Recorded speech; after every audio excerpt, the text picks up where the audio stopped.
Be a part of the best pro wrestling podcast today by supporting the Going In Raw Patreon. You can enjoy access to the live taping of the show, exclusive merchandise, and patron-only episodes, and so much more. Support Going In Raw today. Click the link in the description.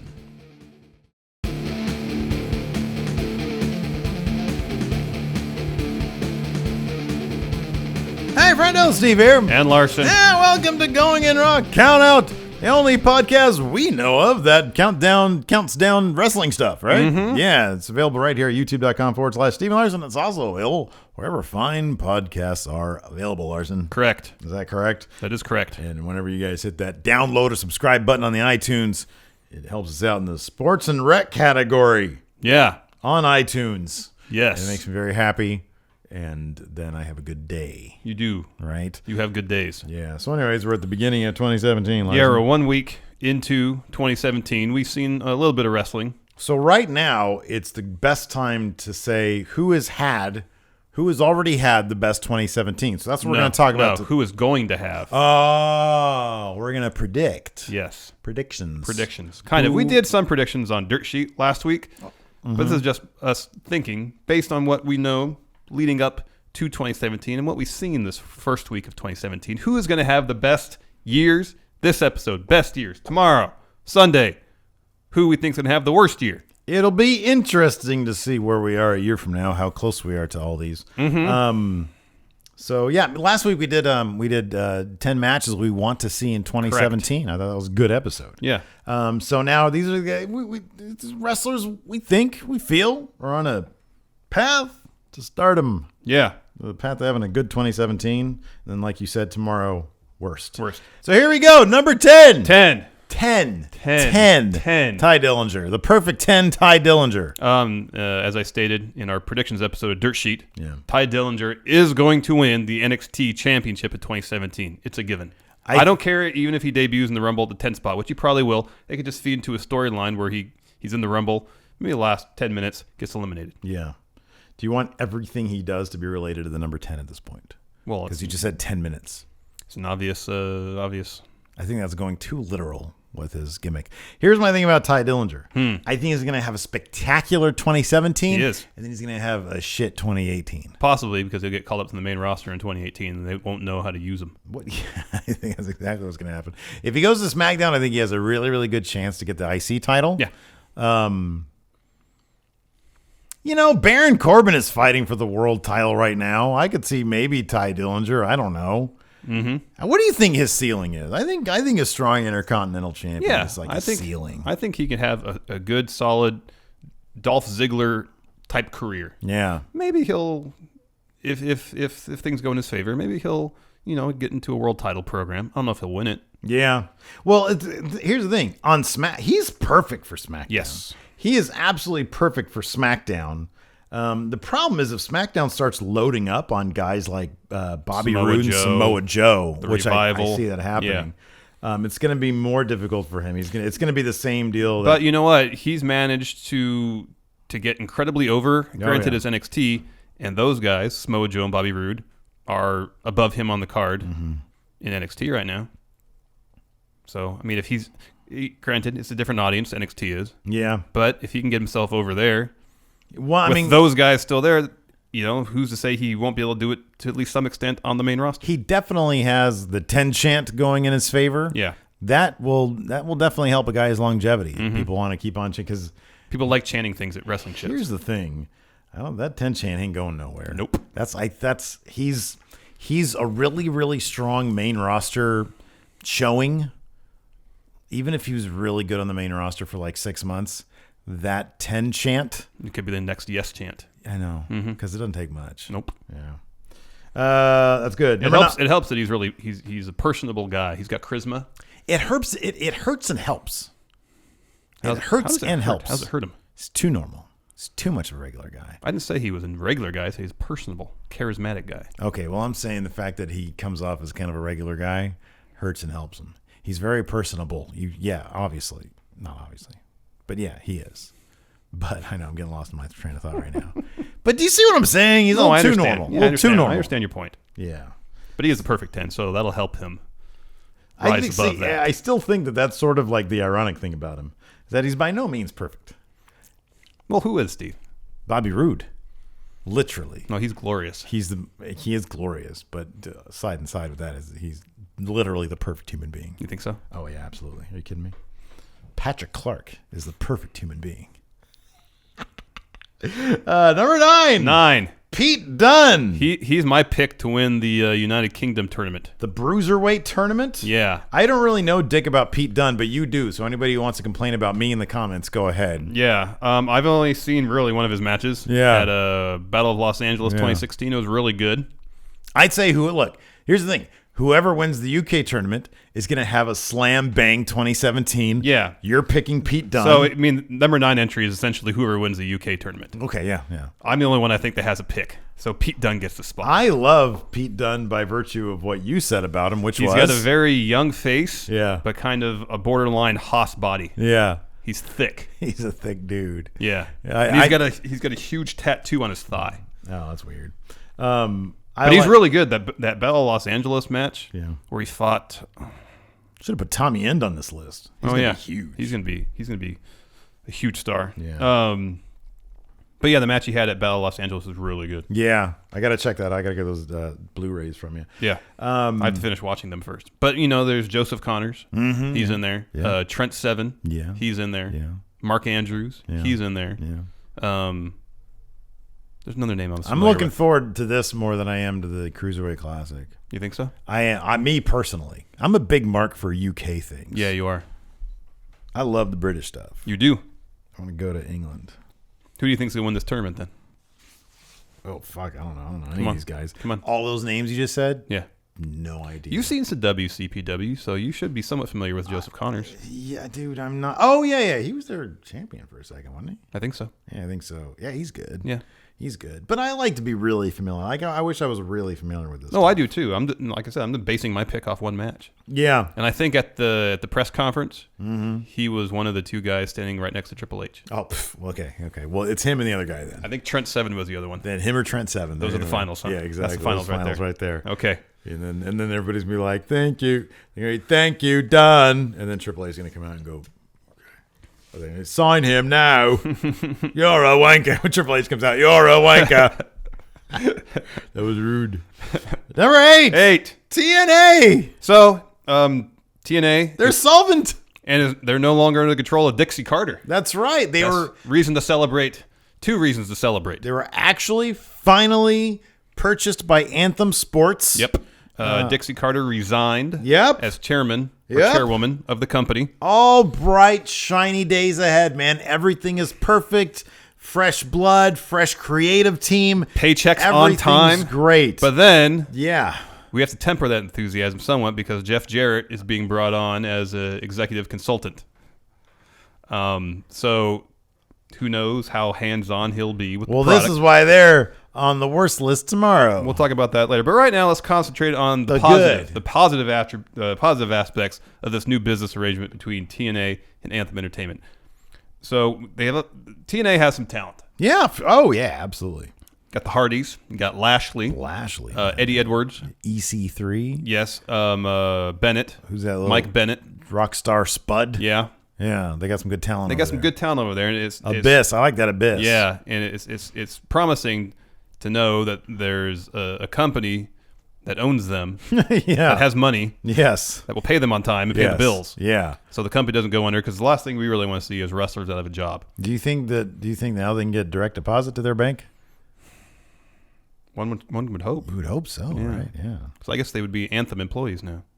I wonder, are they just probably still freelancers? They're not going to. Oh, yeah. Sorry. They're still all freelancers, so they got to wait. Yeah, they got to wait 90 days for their check or whatever the law is. I don't remember what it is. So anyways, I mean, look. 2016 was tough for TNA. It was. They almost went over 15, like 10 14, times. 13. Yeah, the last 5 years seem like they've gone under almost at least a dozen times. Finally, TNA in 2017, people will get paid. That's all I give a shit about. People getting paid, and then people who get released by the WWE will have a potential place to go where they can get paid. On time. Where they can actually get bills paid. And then wrestlers who are working now and doing work don't lose their jobs. Right, exactly. We don't want to see wrestlers lose their jobs. And on top of that, we have a company that is very receptive and open to the broken universe that Matt Hardy has established. Yes. And we'll see if he ends up taking that to WWE or if he stays in TNA. Hopefully, if he stays in TNA, I will be paying attention. I hope he stays in TNA and expands the broken universe. I think he can only expand it by moving on to other dimensions, a.k.a. the universe of the WWE and Meek Men. No, I feel like there's plenty of talents in TNA that could be broken.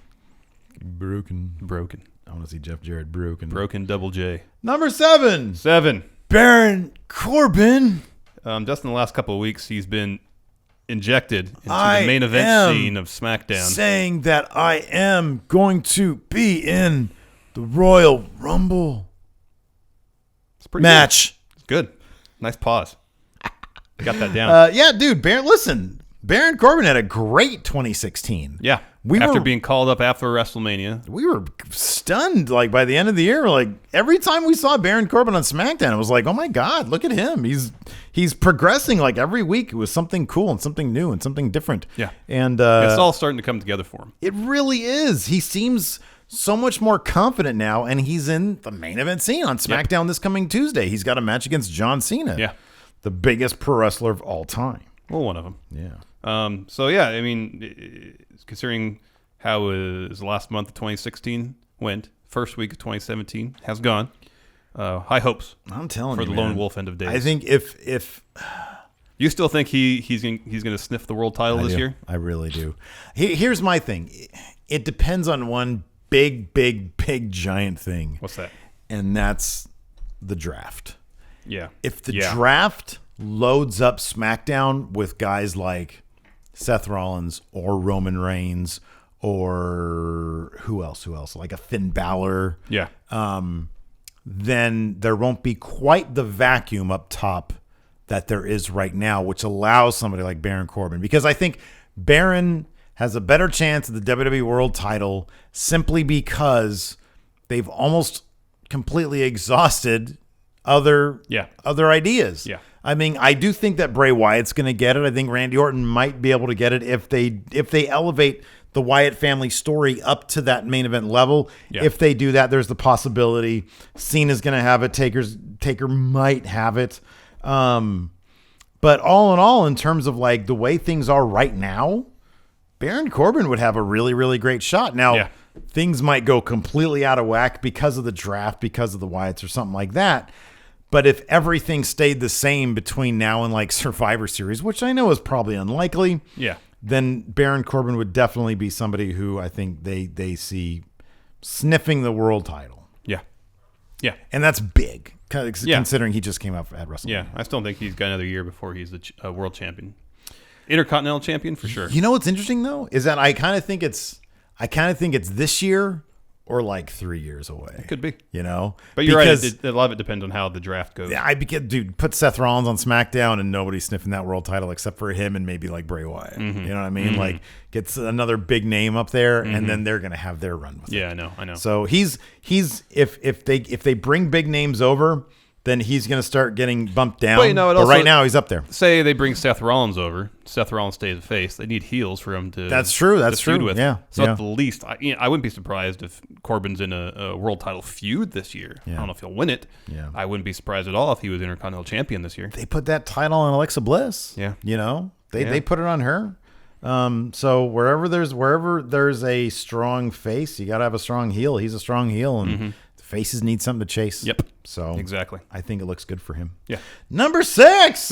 Marty Scurll, the villain. Yeah, he was named Sports Illustrated's Wrestler of the Year. Do they not know there's a guy out there named AJ Styles and or Kenny Omega? Sometimes I think Sports Illustrated does things to be contrarian. That could be, but Wrestler of the Year, Sports Illustrated. Good. He really made a splash this year. He repackaged himself as the villain. Yeah. I don't know how long ago he did this, but he was in TNA at one point. Do you know that? I did not know that. Before he did the umbrella fur coat thing. And he's recently signed with Ring of Honor. Mm-hmm. Recently won their television title. Yep, correct. And then pretty much right after Adam Cole reclaimed the Ring of Honor world title at Wrestle Kingdom 11, yeah, Marty put up a tweet said interesting. Interesting. So he has his eyes on that Ring of Honor title. I think he's a lock to win that Ring of Honor title. As do I. This year. He's under contract till when? I guess at least a year or Probably two. the end of this year. Yeah. Yeah, something like that. So, and, he's really made waves the last year. Oh, yeah, big time. Huge. Yeah. He'll have a huge 2017. Have you watched any of his stuff yet? I have not. I am so uneducated. Here's another reason that expect big things from Marty Scurll. He won the Battle of Los Angeles this past year in 2016. That's right. And that seems to, at least the last 4 or 5 years, that's huge. Yep. Launches everybody. Yep, launches everybody to the stratosphere. Yeah, he'll get there. Yeah. So expect big things. Number 5. Mean Neville. Yeah. I mean, my goodness gracious. We did our list of wrestlers who had the worst 2016, like I think the week before he went Mean Neville. Yeah, that he came out Roadblock. Yeah. And became Mean Neville. Yeah. And had we put off that list to like a week after he did that, yeah, we probably would have talked about how he was primed to have a great 2017, but he still had a lousy 2016. Yeah, he did. If you take it all in all, he had a lousy 2016. Yes, he did. But he probably would have been closer to like number 10 than wherever we put him. Yeah. Neville is going to have a huge year. He has turned it around with this heel persona of his. Yeah. He has changed his game inside and outside the ring, and you cannot help but be giddy when he shows up. Yeah. It's fantastic. Yeah, he's done great work since becoming a heel. He's repackaged himself entirely. Yeah. New theme too. It's yeah, I know. There was some confusion about that. Yeah.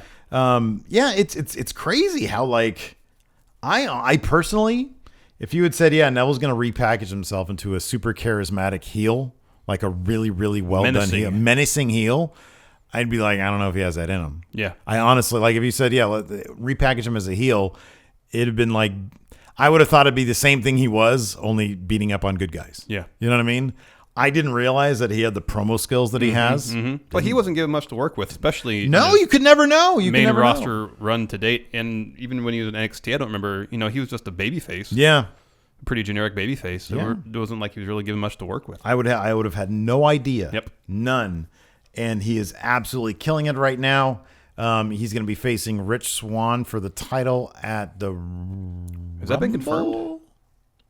Or is that just going to be on 205 Live? I'm sure it'll be at the Rumble. That's going to be at the Rumble. Has that been confirmed, though? I don't think so. I don't think so either.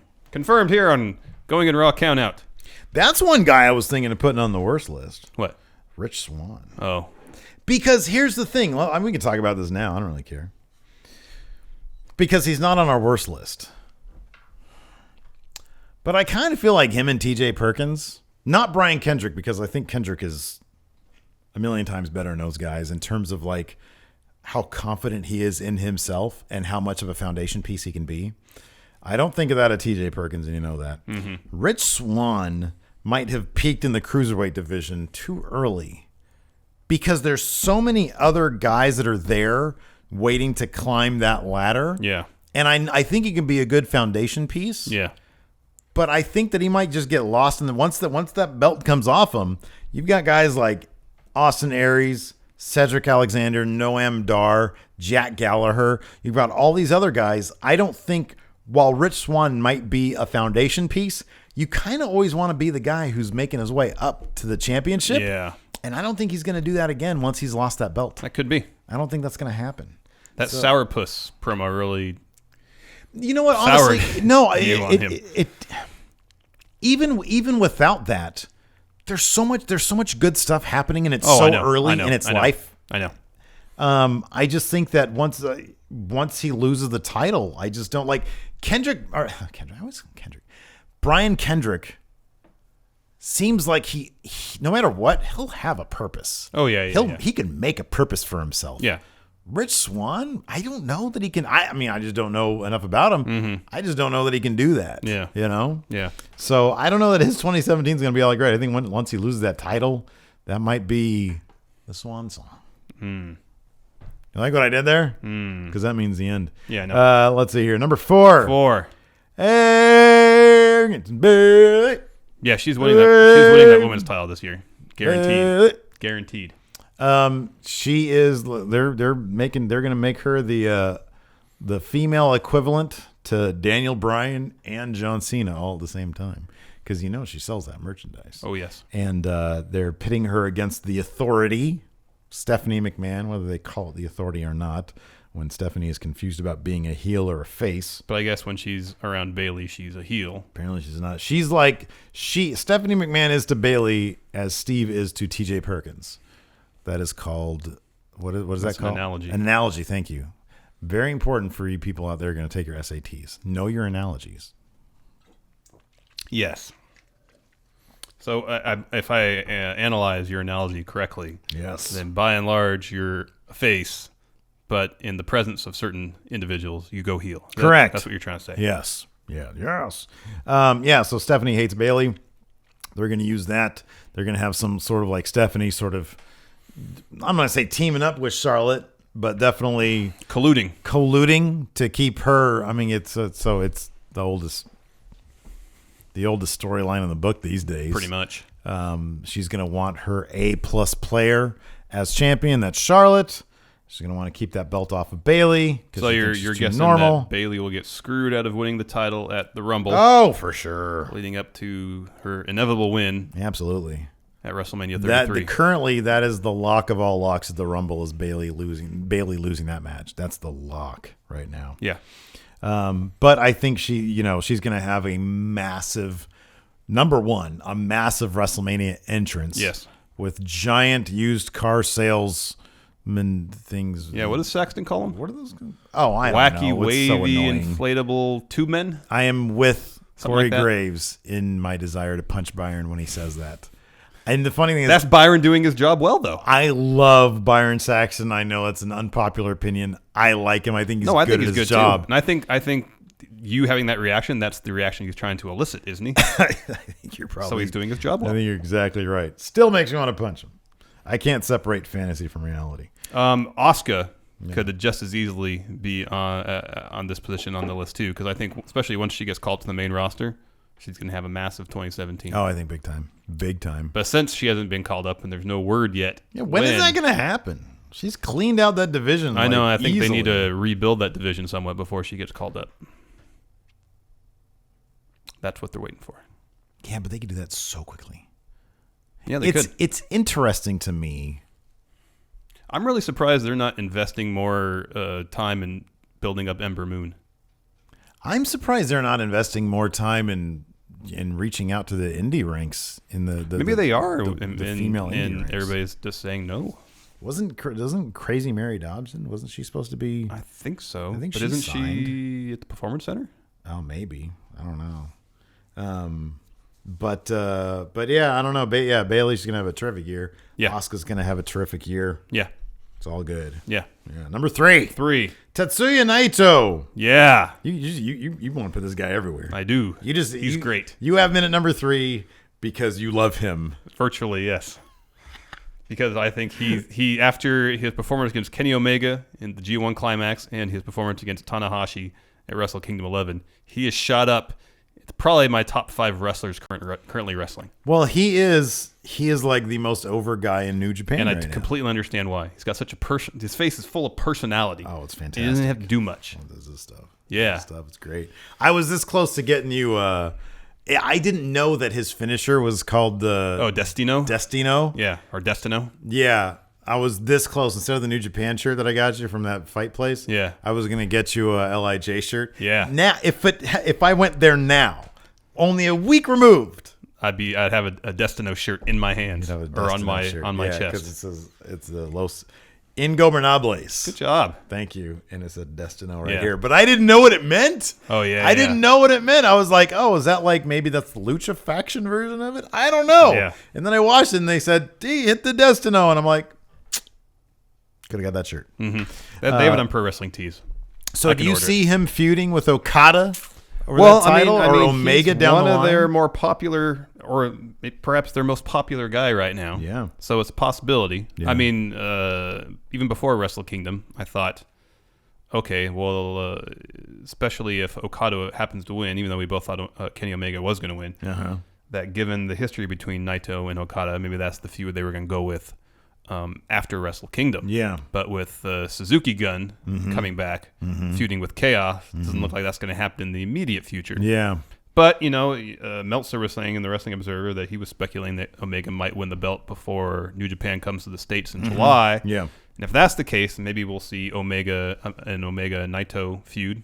Who knows? Throughout the summer, maybe fall, something and then like that. Michael Elgin challenged Naito. Naito's going to make short work of that guy. I don't know. I mean, if he drops the belt to Elgin, then he can just jump right up to the main event scene again. Maybe. Right now, every member of LIJ has a belt. Oh, is it really? Yeah. Oh, yeah. Nice. So that's the fact. Super over. We got to mark out over LIJ merchandise. Yeah. I think that is the top. That's the top selling merchandise. It Replace the Bullet Club. Yeah, New Japan it is. That's rad. That's so weird. What a weird mixture. Like, because it's such a lucha feeling branding, and then it's like the top selling merch in Japan, which is like diametric. Like, in terms of design sense, they're like diametrically opposed. There is no common ground there. So I love that. That is so fucking cool. That's so neat. Yeah. A fusion of lucha and New Japan. Yeah.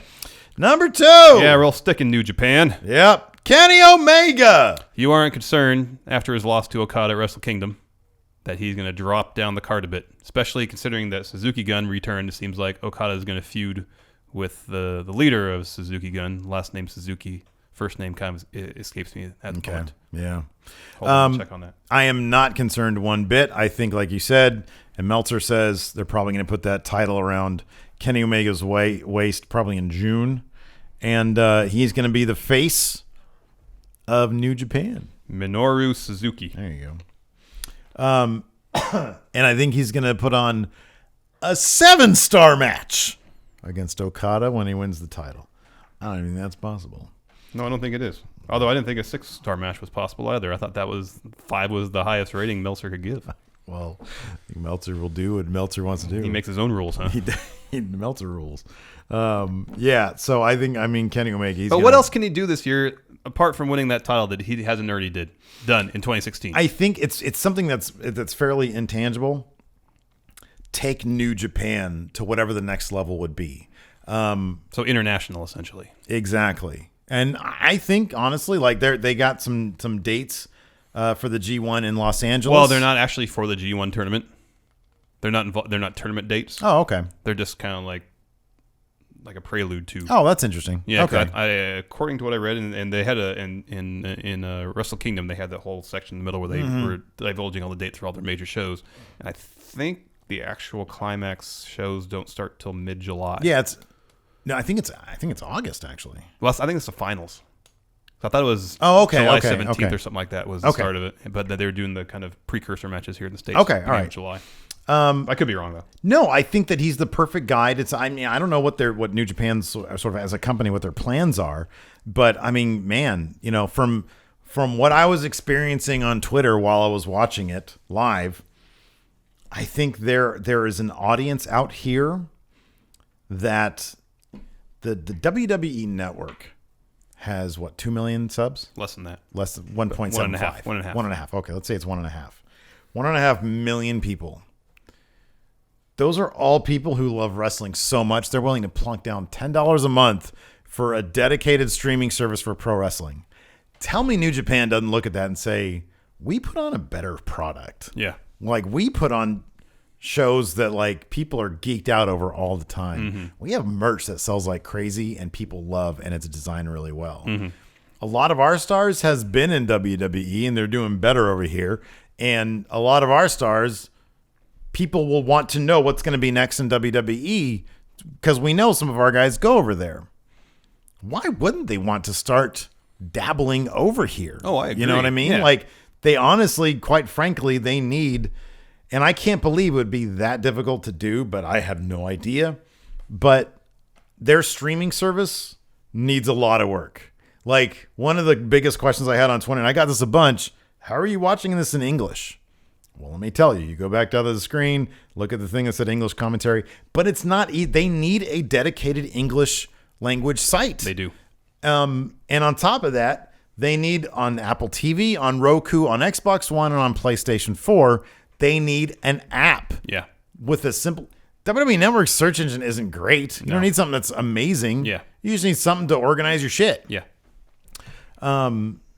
If they get that, oh my God, it's gonna be huge. It's gonna be huge. Huge. The world is so much smaller these days, man. It really is. The word got around for wrestling, and Wrestle Kingdom's not, like I said, it's not, or New Japan World is not an easy site to navigate, and yet people were signing up left and right.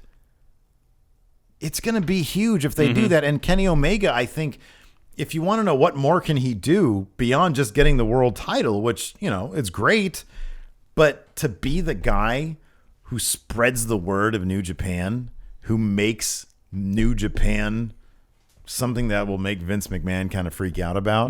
We know they're not going to be as big as the WWE over here, but something for him to raise his game. And that's that Kenny Omega quote from Sports Illustrated, challenging WWE wrestlers to raise their game. Yeah. Because New Japan, man, I'm telling you, they're on the way. Yeah. Great stuff. Great stuff. Great stuff. Number one. John Cena. Why is he a number one? Because, as he said the other day, Steve, his time is now. He said, this is not the new era. This is the my time is now era. He's like, which doesn't really roll off the tongue as well as the new era. He's like, I talked to Vince, and I'm going to start burying people again. Over a formal dinner on Wednesday night. We took off our shoes. No, we put shoes He's on this list primarily for one reason. He's going to tie Ric Flair's record this year. I think he's going to break the record, though. Perhaps. He But might he's break the for sure, he's going to tie it. Yep. Granted, the 16 number seems fairly arbitrary. Yeah. But that's the number established, and it's the number they're going with. It's a pretty hollowed mark. Yeah. In the annals of wrestling history. Yep. No one else, as far as I know. Well, that's not true. Like I think Carlos Colon has won the WWC world title like 20-something times. Yeah. But in terms of his promotion. Yeah, in terms of major American wrestling promotions or anything WWE has either started on their own or bought. Yeah. 16 is a number. It's the number. And you know who's going to be there front and center cheering him on? Ric Flair himself. Yeah. Because Ric Flair is a mark for that kind of stuff. He is. It's going to be it. Look, he's back. It's going to be a great year for John Cena. Let me ask you this. Yeah. What are the chances that Ric Flair cries? 100. Oh, yeah. He's probably 100. 100 million.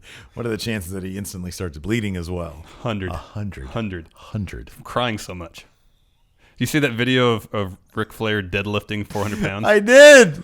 Ooh, that should have been in the dirt sheet. Let's do a whole segment on him deadlifting. Ric Flair stronger than both of us combined? Oh, man. Ric Flair deadlifts going in Raw.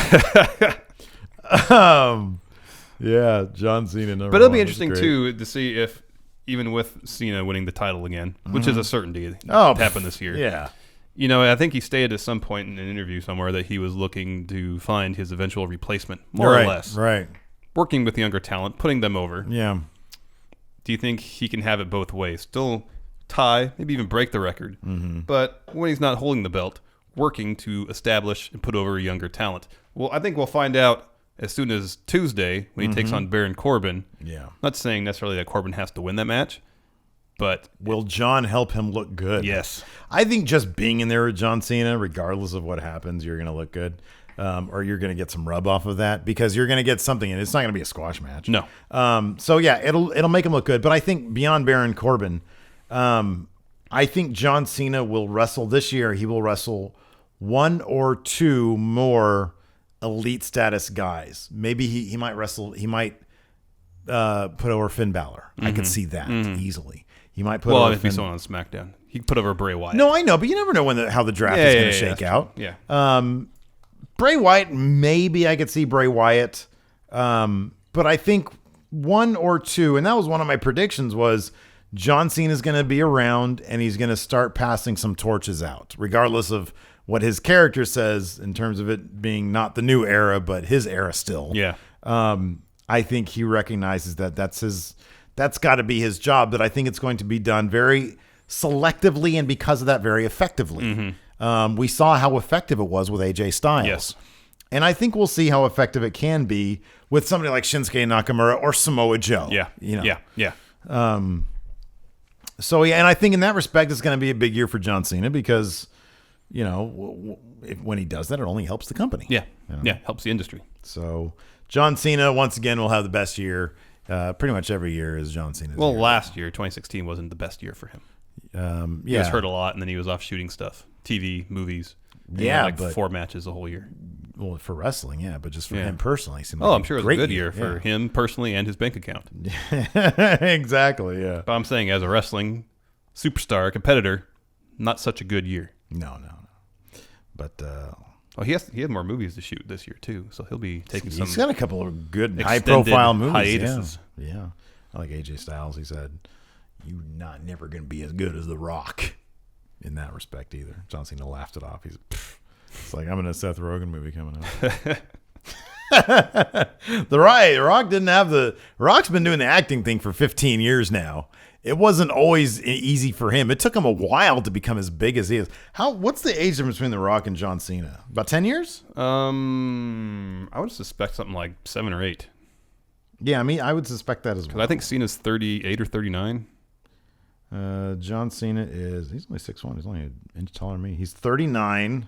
I think The Rock's, maybe it's only like 6 years difference. The Rock is... I think he's 45 or something like that. He's 44, so there's a 5-year difference between the two. Yeah, Rocky was big 5 years ago too. Mm-hmm. Yeah, so John's got some catching up to do. Yeah. The Rock is special. Yeah, he is. Look at The Rock's face. He's so special. Did you watch that Baywatch trailer? No, I haven't seen that yet. It's pretty goddamn entertaining, man. It wasn't like transcendently entertaining, but it was pretty goddamn entertaining. Yeah.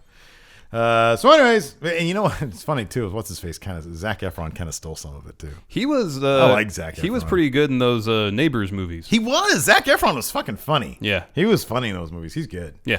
So anyways, he's gonna Zac Efron. Zac Efron, good 2017. Yeah. Yeah. Awesome 2017. Awesome 2017. So those are the wrestlers we thought were going to have a great 2017. Let us know who we missed in the comments, as always. Yeah, and then be sure to tune in tomorrow. We'll count down the wrestlers we think are going to have not such a good 2017. Oh, isn't Sin Cara on that list? Oh, Sin Cara should be on that list. Well, we got some time to think about it. We got some time to think about it. Until next time, we'll talk to you guys later. Bye.